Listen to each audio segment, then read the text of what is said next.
What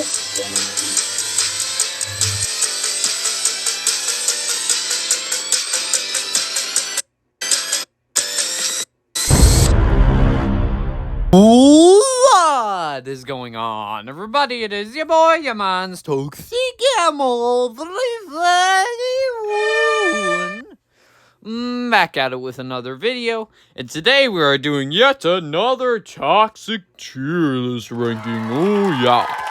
And today we're going to be doing a tier list ranking of all of Gunther's Intercontinental title defenses from his first defense. From his first defense, then him losing the title. And if you missed it a while back, I did do a Roman Reigns tier list with all of his championship matches, if you'd like to check that one out. And also, don't forget to subscribe if you're new to the channel, because number one, it's absolutely free, and number two, we're on the road to 700 subscribers. Just, let me do the math here. 34 away now, really. How about you, boy, if you did subscribe? Also, if you missed my also maybe help with the YouTube algorithm, recommend the video to more people, maybe they could join that Toxic fam. But with that being said, guys, before we start getting into the tier, ranking the actual matches itself, here are the tiers. We have best of the best, which means they're like Hall of Fame matches. They were excellent. Great means they were close to Hall of Fame, but there was like a minor flaw holding it back. Toxic goodness means it was a good match. It was a solid 3-star, maybe above 3-star match for Gunther. So, okay means it was alright. It was alright, but there was some stuff I didn't like. It was overall like a mixed bag. That's what that category is for.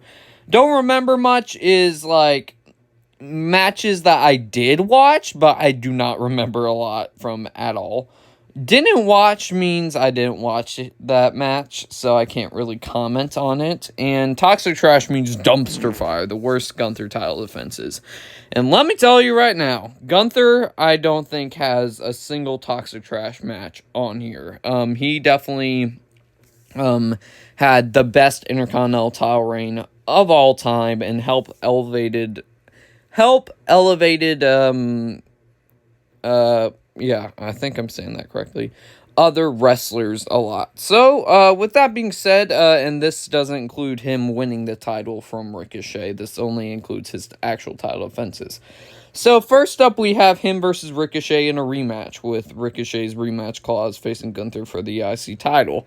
And this one I didn't watch because, I mean, can you really blame me? I already knew the outcome, that I knew Gunther was going to retain, obviously, so I didn't really watch that SmackDown. So, and that was during 2022, which it had to really catch my eye, the SmackDown, like, preview or whatever, before I watched it. So I didn't watch that one. A match I was sad that I didn't check out, and still haven't checked out, is Shinsuke Nakamura versus Gunther, because I heard that was, like, the start of, Gunther's amazing IC title run. So, I wish I could comment on it, but I didn't watch it, so I can't say much, really.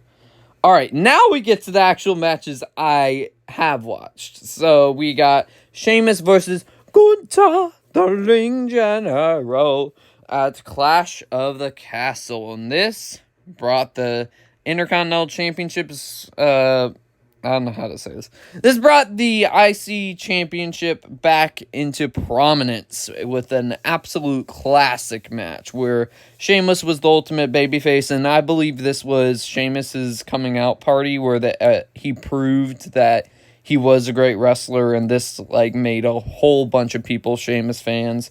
And it was just a real big, brutal match that was awesome. You had both the competitors' chests were red after the match was done, and they got a standing ovation after that match, with Sheamus having like a red chest all over. Gunther close to having a red chest, but he did have a pretty red chest, and yeah, it's the best of the best, and it got 5 stars for a reason, man. That was the best match of 2022. I know people are saying, Cody versus Seth in Hell in a Cell was the best match. In my opinion, that's second best. Gunther versus Sheamus for straight up wrestling matches with no specific match type. they win that pay bill for me. Next up, we have Gunther versus Sheamus again. Now, this one wasn't as amazing as him versus Sheamus at Clash of the Castle, but I still thought it was a great match. It was definitely a really amazing SmackDown match, but this one, they had, luckily, Gunther, for most of his title defenses, did not have Imperium interfere all the time. And this was one of the rare occasions of that, where at the end, they had them come out, and Gunther won with hitting Sheamus with, like, a lariat with his shillelagh, I believe that's what it's called, and picked up the victory there, which I actually thought Sheamus was going to win, but I was proven wrong. But, yeah, it's not on the level of their Clash of the Castle match, but it's still a great match. It's really good. So, yeah, we'll put it there. Gunther versus Rey Mysterio. And Gunther versus Rey Mysterio, I thought, was also a great match. It's a big guy versus a little guy match. I'll probably put it above the Sheamus match. It's just, why I wouldn't put it in the best of the best tier is because I think definitely there are matches that are better than above it, but it was still a really great match. Big guy versus little guy story, David versus Goliath, and Rey Mysterio had a really good showing, and this was his, like, I'd say before WrestleMania 39 against Dominic, this was his last amazing match to prove that he still got it, and he definitely still got it today. And, yeah, that match was great. I thought that match was really good. And I remember watching it on SmackDown. I thought it was really intense. So there's that. Then we got Gunther versus Ricochet again, with Ricochet winning the, I forgot what tournament it was called. The National Global Tournament. I don't know what it was called. But it had, like, Braun Strowman, Santos Escobar, and a whole lot of different people in it. Anyways, this match was way better than their first match together, with Gunther winning the title. And I think it's the best of the best match, honestly. This definitely what proved that Ricochet could be a main event player, even though after that they didn't really capitalize on it, but they had an amazing match, and Ricochet got a standing ovation after the match to proved that it proved that the WWE fans still loved Ricochet, and this was an excellent match. So yeah, there's that. And Gunther introduced a new finisher in this. And now also, I would just like to point out, I love how Gunther doesn't have a clear finisher. He, like, wins off of anything he wants. I love that. I think more wrestlers should do that nowadays, honestly. So yeah, Gunther, yeah, that's positive. Next up, we got Gunther versus Braun Strowman. And Gunther versus Braun Strowman, I can't remember if I watched it. So, I think Gunther did win. But I thought the match was, yeah, I did watch this one. I thought it was overall okay. Probably but my least favorite Gunther IC title defense out of the ones I've watched. Gunther and Braun still had a pretty good match. It's just, on the level of the other ones, though, and this one had Wait, did it have Imperium interfering? I forgot if it did or not, but yeah, I thought the ending of the match was kind of anticlimactic, and I wish it could have gone a little bit longer, but it's not a terrible match by any means, so it goes into the okay tier. It was an alright match. Next up, we got Gunther versus Riddick Moss. And originally, I thought this match was going to be very anticlimactic and very title defense, but I still thought it was really solid. It probably only Madcap Moss's, like, only great match, but I would, as a match itself, I wouldn't say it's a great match. I would put it, I'll put it okay. I'll put it above Braun. Braun and Gunther, I think, definitely had a better build-up. This one was just Madcap won a Fatal 4-Way, and was it Fatal 4-Way? I forgot what type of... It was either Fatal 4-Way or Fatal 5-Way, and he won, and he ended up challenging Gunther in a really solid match. But, Nothing amazing compared to the other title defenses of Gunther, the Ring General.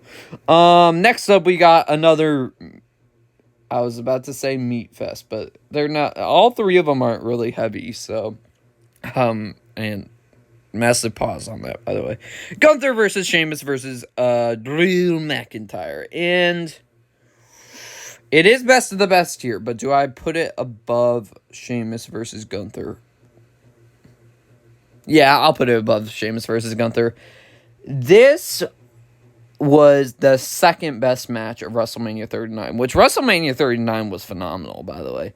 But not as great as WrestleMania 40, which we'll eventually get to that. But this was my second favorite match of that pay-per-view. First would be the Usos versus Kevin Owens and Sami Zayn. And unfortunately, I didn't see the first half of WrestleMania. I only saw the main event because I went to MegaCon in 2023 that day, so I was only able to check out that match. But anyways, we're talking about this match here, and this one was basically the same thing I said with Sheamus versus Gunther at Clash of the Castle. It was just a very brutal match that was awesome. All three competitors looked really good, and yeah, best of the best, definitely.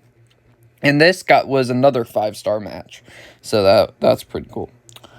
Next up, we got Xavier Woods versus Gunther. I'm glad Xavier Woods got a singles championship opportunity, but the match wasn't bad. I thought it was good. I thought it was a good, solid match, but I thought the outcome was a little bit predictable, even though I wanted Woods to win. But Woods still looked good in here and gave Gunther a good fight, and yeah, there's that. So, good match. Next up, we got Matt Riddle versus Gunther for the IC title at Money in the Bank pay-per-view in the United Kingdom. And this match was also solid. I thought it was a good match. Is it amazing? No. I was kind of hoping a little bit more because Gunther's title defenses were all, like, really amazing. But it was solid. Riddle looked pretty good in here. Delivered a floating bro. Did he deliver Bro Derek? I don't think he did. And then I liked the story where Gunther kept on targeting Riddle's ankle, and that caused Riddle's downfall. So that was quite interesting. And yeah, I thought it was a good match. So it goes into good category. Or toxic goodness, I should say. Next up, we have... Oh, wait. What did I just do? Okay, I moved Big Bronson Reed... where was this title defense again? I don't know. It doesn't even matter. Next up we have... Wait. Okay, I thought I was tripping for a second. Next up we have Gunther versus Mustafa Ali, which actually was before Matt Riddle, but this match was great. The only flaw I have with it is I thought they should have gone a little bit longer, but Mustafa Ali looked amazing in here. The crowd were quite hot for this match, and yeah, it was a great match. It's just I wish it went for a little bit longer, then it would go into the best of the best here. Next up, we got Gunther versus Drew McIntyre at SummerSlam, which I think this was... This and probably the triple threat match at WrestleMania was the closest Gunther lost the title before he eventually faced Sami Zayn at WrestleMania 40. But I thought this match was great too. I thought the ending was a little bit anticlimactic because I thought the match would have gone longer, but it had a solid runtime, you know? But I wish it was kind of like a tad bit longer, but it was still a great match. Same thing I said for Sheamus versus Gunther versus Drew, and then Sheamus versus Gunther at Clash of the Castle. And also, this is a step down compared to those other two. But it's still a great match. I mean, come on. I'll put that at the top. It was still really good. And the chops, man. The chops from all three of those matches I just mentioned. Woo. Very loud. Next up, we got Chad Gable versus Gunther on one of the Raws, and this is the one where Gunther actually lost, but it was due to countout, so he kept the championship, which I'm about to make some people mad, I don't know. This one I'm not that high on, because Gunther, don't get me wrong, it's Gable won, which was cool, and he was the first person to defeat Gunther on the main roster, but I didn't like the count-out finish. I didn't. I know they had to save it for another Raw or whatever, further build up the story. I know. But come on, really? You had to end it like that because it was going so well. But it is a great match, I will admit. But I just... why? Why have it end by count out? Anyways. Then we got their second title defense. And similar to what I said with Rey Mysterio and Gunther here, this was another David versus Goliath situation. This was an amazing match as well. This really proved Chad Gable could be a single star this program with Gunther. And had a pretty messed up ending with Gunther talking to Chad Gable's kids in the front row and stuff. Well, not talking to them, but making them cry and stuff. That was a pretty dark moment and proved, and this was the match that confirmed Gunther was going to have the longest reigning Intercontinental title reign of all time, which was a great decision because I don't think WWE wants Honky Tonk Man to have the longest reigning IC title reign in history, but yeah, it's best of the best match. What else can I say? If you haven't watched it, watch it. Next up, we got Gunther versus Tommaso Ciampa. And Tommaso Ciampa and Gunther actually had a great match. Did it really just happen out of nowhere? Yes, but it was still a great match. Both were really stiff with each other, but it was awesome. Yeah, the reason why it doesn't go in best of the best is just because it happened, like, immediately, you know? So, but it was still great. Next up, we got Bronson Reed versus Gunther. And I'll put this... What do I do? I'll put it toxic goodness, because this one I also thought Bronson Reed was going to win, but I was proven wrong, so Bronson lost. Well, I was hoping Bronson would win, but didn't end up happening. But they still delivered a great match, and it was... All of Gunther's matches, I just realized, are kind of the same-ish, where they both, like... There's two big guys that end up just slapping the crap out of each other and hitting each other real hard. So kind of like Sheamus versus Drew versus Gunther, Sheamus versus Gunther, and Drew versus Gunther. So it was another one of those matches, but it was definitely a step down from all those three. So, but it was still good. It was still good. Solid title defense. Then we got Miz versus Gunther at Survivor Series War Games, and this was one of Miz's best matches in a while. His last great match before this, I'd probably say, was Dolph versus Miz at No Mercy, I believe what it was, and also him versus Dolph at TLC 2016 too. But this match was awesome and proved that Miz is still a great worker here today, and yeah, there's that. Then next up we have Miz versus Gunther again, but this time if Miz lost, he would never be able to challenge for the title again, unless if Gunther dropped the title, he could challenge whoever's the champion again. And this match was even better than Survivor Series War Game. I thought this was the best of the best match. This made Miz look even stronger. They had a classic on Raw, and it was one of the best Raw matches I've seen in a while. There was a little moment where you thought Miz was gonna win, but, well, I knew Gunther was gonna win, obviously. But, there was a moment where you thought Miz was gonna win, but he didn't win. And, yeah, there was a bunch of great action here, and I love how Gunther didn't win off the same move as he did at Survivor Series War Games. So, another great thing there. So, best of the best. Next up, I believe this is the start of the 2024 championship defenses of Gunther. And we have Gunther versus Kofi Kingston. And, you know, it's a solid match. Just the outcome was predictable. Did anyone really think Kofi was going to beat Gunther? Let me know. But I'm pretty sure nobody thought Kofi was going to defeat Gunther. It was just another solid title defense. So there's that. So good match.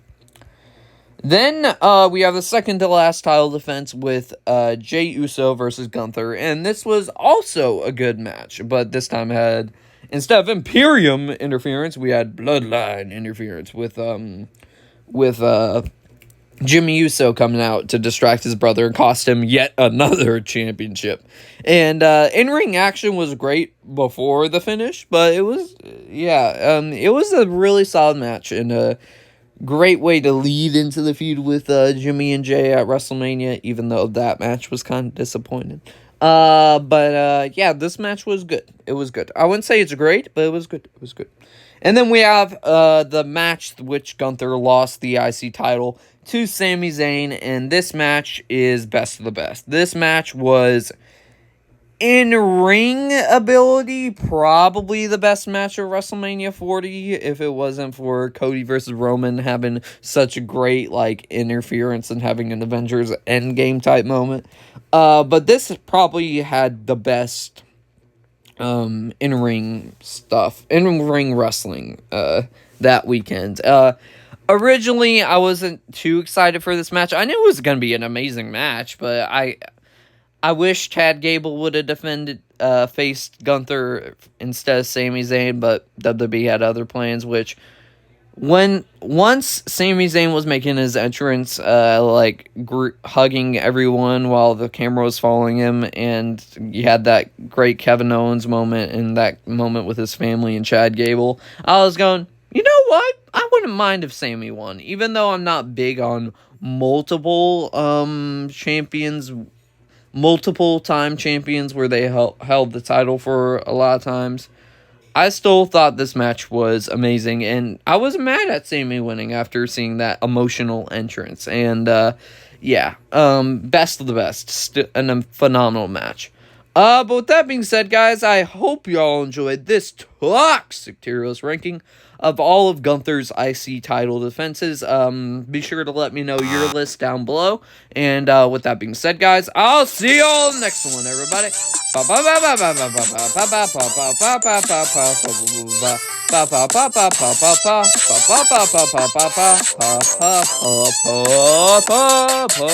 Peace.